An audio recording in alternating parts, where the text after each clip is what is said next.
Hello, humans. I've been having a fucking time. In February, me and one of my partners broke up and they moved out of my house. In addition, I'm having big trouble getting my chronic pain managed, which means I'm now on Oxy, which means I'm having trouble eating. Last time this happened, my nutritionist said that I would probably have to get a feeding tube, so let's hope it goes better this time. There are two good things happening in my life right now. The first one is I'm walking all the time. I'm completely out of my wheelchair, as you can see. This is the first video I filmed since the accident where I'm not sitting in it, so that's pretty cool. Also, I'm drawing a lot and I'm offering commissions again. Here are some examples of my work. If you would like to commission me, please go to ash-murdocks-art.tumblr.com.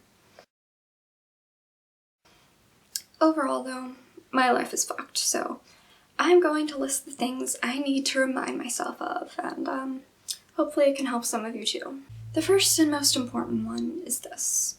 Usually positivity is thought to be essential for self-care, and sometimes that's true, but other times it can just make things worse. I think sometimes negativity can also be essential for self-care. Sometimes in order to get better, you have to let yourself get worse. You have to let yourself indulge in being sad, or even make yourself sad on purpose occasionally. Or else it's just like trying to heal a wound with a rod shoved in it, which I'm also doing, by the way. Sometimes you just have to make peace with things being bad.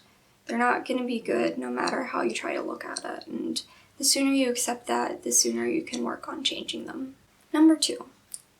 It's okay to romanticize the bad things that happen to you. People usually only think about how romanticization affects others. They're like, oh, don't romanticize drugs or self-harm because it encourages other people to do those things. But they forget that the point of romanticizing things is to make it easier to cope. It's literally a coping mechanism. My old therapist said that one of the reasons why I'm so depressed all the time is because everyone's wearing rose-colored glasses their whole lives, and I've taken mine off. So I'm trying to romanticize things more. Number 3, it's okay to be cringy. This is a really common expression on social media nowadays. It's like, yikes, you watched that show? That's cringy. Or oof, you ship those characters? Also cringy. But the people who say these things are embarrassing are the same people who paint themselves as aloof and distant, who pretend not to feel anything except for cynical irony and fake positivity. It's okay to have real emotions that aren't those things. In fact, it's pretty necessary for our well-being. Number 4, your worth is not based on your productivity.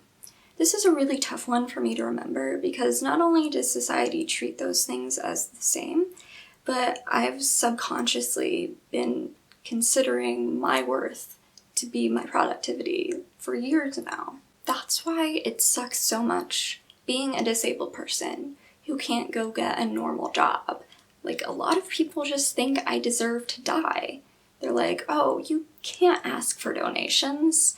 Go out and get a job. You can't get a job? Well, guess you're worthless. That sucks. Number 5.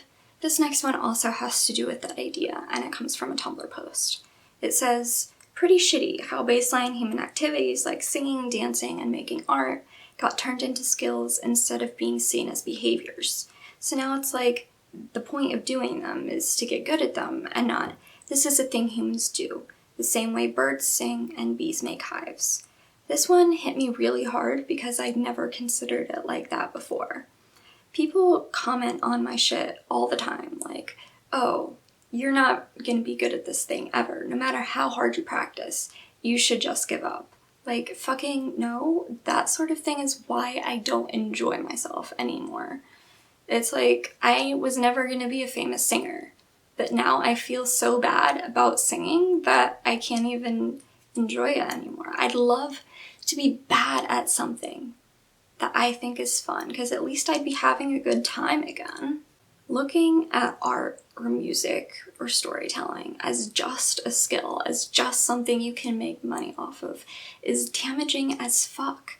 These things are just things people do. It's not something for capitalism to consume. Fuck capitalism. Number 6, it's okay to start projects and never finish them. This is really hard for me because whenever I start a project, I feel so much pressure to complete that project that it ends up not being fun anymore. And nowadays, I can't even start projects because I feel so bad about them and the idea that I might not finish them, even though I logically know that I'll get more done if I start a project and don't finish it than if I just don't start projects at all. It's okay to be an unfinished person in all aspects of your life, in your project, in your morals, in your home, in your job. We are never going to be complete people, no matter how hard we pretend to be. Number 7, sometimes it's harder to admit that things aren't your fault. When I was in the accident where I lost my leg, everybody was constantly telling me that it was my fault for getting in a car without seatbelts, even though the driver of the car was speeding and swerving on purpose. And that seems like a no-brainer, right? That, obviously it's his fault. He was being an idiot. But I internalized that it was my fault, and I took responsibility for it when I shouldn't have. And again, when I broke up with my partner a few months ago, I tried to take responsibility for everything, even though some things were the other person's fault. I think sometimes people like to take the blame because it makes them feel like they're in control. They feel like, oh, I can just do better in the future, and I'll avoid bad things happening to me. But that's not true. Sometimes there are things that we just can't control, and that isn't our fault. Number 8, it's okay to mute current events and politics and activism on social media. If you follow me on Tumblr, you probably know that I'm deeply invested in those things, specifically queer and disabled rights and visibility. Except now, even when I'm not on social media, I just have this constant chant in my head telling me that everything is horrible all the time. And that's not good. Even if that's true, you need to take breaks from thinking about it and trying to fix it. And I don't know how to get my mind off it completely, but I'm taking steps towards it by muting all activism on all my social media except for one Tumblr account specifically for that I go on when I feel like I'm able to deal with thinking about those things. Also, if you have any ideas on how to get better at this sort of thing, at functioning when the world is a mess, please leave them in the comments below because I'm very lost. Number 9, it's okay to talk about anything you want to on social media. A lot of people say things like, oh, giving yourself privacy online is a form of self-care. And for some people, maybe that's true. But for other people, I think it just teaches them to be ashamed of struggling and having problems, which is why I'm so open about everything in my life on social media. That's why I'm making this video, because I want to normalize those things. Number 10, it's good to want things. All my life, I've heard that you shouldn't want things because you should learn to be happy without them. And that can be a good, solid message, but for me, it has some unintended side effects. Instead of learning to be happy without those things, I've just internalized that it's bad to want them, and now I can't get happiness with or without them. And that's pretty shitty. For poor people, it's even worse, because society has this idea that if you're poor, you shouldn't gain any enjoyment from anything that costs money. Like, poor people can't go to the movies, poor people can't go out to eat, or anything like this, and it just makes us even sadder than we would be anyway. For me, since I have anxiety, it's even worse. A lot of the time I can't go to social events because I'm so anxious about them, and nowadays I don't even bother wanting to go because I just know that I'm not going to be able to. And that sucks. I think I would rather want something that I can't have than not want anything and be unhappy with it. So yeah, those are my top 10 self-care reminders. If you have thoughts about them, or if you have your own reminders, please leave them in the comments below.